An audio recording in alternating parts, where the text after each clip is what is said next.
ಸರಸ್ವತಿ ಪ್ರಶಸ್ತಿ, ಕಿತ್ತೂರು ರಾಣಿ ಚೆನ್ನಮ್ಮ ರಾಜ್ಯ ಪ್ರಶಸ್ತಿ, ಸ್ವಾಮಿ ವಿವೇಕಾನಂದ ರಾಷ್ಟ್ರೀಯ ಪ್ರಶಸ್ತಿ ಸೇರಿದಂತೆ ಹಲವು ಪ್ರಶಸ್ತಿಗಳು ಹಾಗೂ 10 ಬಿರುದುಗಳಿಂದ ಭೂಷಿತರಾದ ವಿದುಷಿ ನಾಗರತ್ನ ಅವರ ಸಾಧನೆಗೆ ಈಗ ಕರ್ನಾಟಕ ಸಂಗೀತ ನೃತ್ಯ ಅಕಾಡೆಮಿ ಕೊಡಮಾಡುವ 2025ನೇ ಸಾಲಿನ ಪ್ರತಿಷ್ಠಿತ ಕರ್ನಾಟಕ ಕಲಾಶ್ರೀ ಪ್ರಶಸ್ತಿಯ ಹೊಸಗಡೆ. Congratulations madam.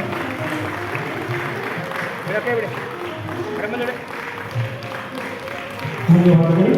ವಿದುಷಿ ಶ್ರೀಮತಿ ನಾಗರತ್ನ ಅವರಿಗೆ ತಮ್ಮೆಲ್ಲರ ಪರವಾಗಿ ಹೃತ್ಪೂರ್ವಕವಾದಂತಹ ಪ್ರಶಸ್ತಿ ಸಿಕ್ಕಿದೆ.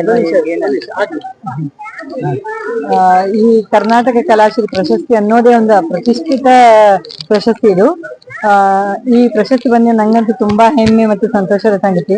ಯಾಕಂದ್ರೆ ನಮ್ಮ ತಂದೆಯವರು ಕೂಡ ಒಂದು ವಚನ ಬರೆಯೋದ್ರಲ್ಲಿ ಮರಾಠಿ ಭಾಷಾಂತರ ಮಾಡಿ 20,000 ವಚನಗಳನ್ನ ಮರಾಠಿ ಭಾಷಾಂತರ ಮಾಡಿದ್ರು. ಅವರಿಂದ ನಾನು ಇನ್ಸ್ಪೈರ್ ಆಗಿ ನಾನು ವಚನ ನೃತ್ಯಗಳನ್ನ ನಾನು ಕಂಪೋಸ್ ಮಾಡಕ್ ಸ್ಟಾರ್ಟ್ ಮಾಡಿದೆ. ಹಿಂಗಾಗಿ ವಚನ ನೃತ್ಯಕ್ಕಾಗಿನೇ ನಮಗೆ ಭರತನಾಟ್ಯದಲ್ಲಿ ವಚನ ನೃತ್ಯವನ್ನು ಕಂಪೋಸ್ ಮಾಡಿದಂತ ಉತ್ತರ ಕರ್ನಾಟಕದ ಪ್ರಥಮ ನೃತ್ಯ ಮಹಿಳೆ ಅಂತ ಹೇಳಿ ನನಗೆ ಅವಾರ್ಡ್ ಸಿಕ್ಕಿದೆ.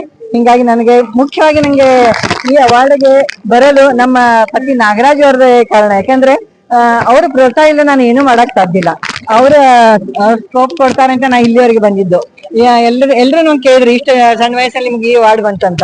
ಆದ್ರೆ ಇವ್ರ ಮಾರ್ಗದರ್ಶನ, ಇವ್ರ ಪ್ರೋತ್ಸಾಹ, ಇವರಿಂದನೇ ನಾನು ಇಲ್ಲಿ ಬಂದಿದ್ದೆ. ನನ್ನ ಅಳಿಯ ಡಾಕ್ಟರ್ ಸಾಗರ್ ಅವರು ಕೂಡ ಭರತನಾಟ್ಯ ದೊಡ್ಡ ಕಲಾವಿದ್ರು.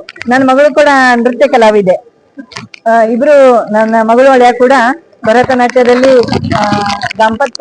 ಇಬ್ರು ದಂಪತಿಗಳಾಗಿ ತುಂಬಾ ಕಡೆ ಎಲ್ಲ ಪ್ರೋಗ್ರಾಮ್ಸ್ ಕೊಡ್ತಾರೆ. ಬೇರೆ ಬೇರೆ ದೇಶಗಳು ಕೊಟ್ಟಿದ್ದಾರೆ. ನಮ್ದು ಕೂಡ ವಚನ ನೃತ್ಯಕ್ಕಾಗಿ ನಾವು ಸಿಂಗಾಪುರ್ ಮತ್ತು ಆಸ್ಟ್ರೇಲಿಯಾದಲ್ಲಿ ತುಂಬಾ ಕಾರ್ಯಕ್ರಮ ಕೊಡ್ತಿದ್ದೇವೆ.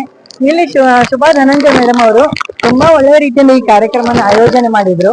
ಯಾಕಂದ್ರೆ ಇಷ್ಟು ಅಚ್ಚುಕಟ್ಟಾಗಿ ಮಾಡಿದ್ರೆ ಅಂದ್ರೆ ಲಾಸ್ಟ್ ಇಯರ್ ಎಲ್ಲ 3-4 ಜನಕ್ಕೆ ಕೂಡಿಸಿ ಅವಾರ್ಡ್ ಕೊಡ್ತಿದ್ರು. ಆದ್ರೆ ಇವತ್ತು ಈ ತರ ನಮ್ ಲಕ್ ಏನೋ ಗೊತ್ತಿಲ್ಲ, ಒಬ್ಬೊಬ್ಬರಿಗೆ ಅವಾರ್ಡ್ ಕೊಟ್ಟು ನಮ್ಮ ಬಗ್ಗೆ ಎಲ್ಲ ತುಂಬಾ ನೀಟಾಗಿ ಕಾರ್ಯಕ್ರಮನ ಆಯೋಜನೆ ಮಾಡಿದ್ರು. ಬಟ್ ಶಿವರಾಜ್ ತಂಗಡಿಗೆ ಸರ್ ಬರ್ತಾರೆ ಅಂತ ನಾವು ಬಹಳ ಖುಷಿಯಿಂದ ಕಾಯ್ತಾ ಇದೀವಿ. ಅವರ ಅನುಪಸ್ಥಿತಿಯಲ್ಲೂ ಕೂಡ ಕಾರ್ಯಕ್ರಮ ಅಚ್ಚುಕಟ್ಟಾಗಿ ನೆರವೇರಿತು. ಅವ್ರು ಬಂದ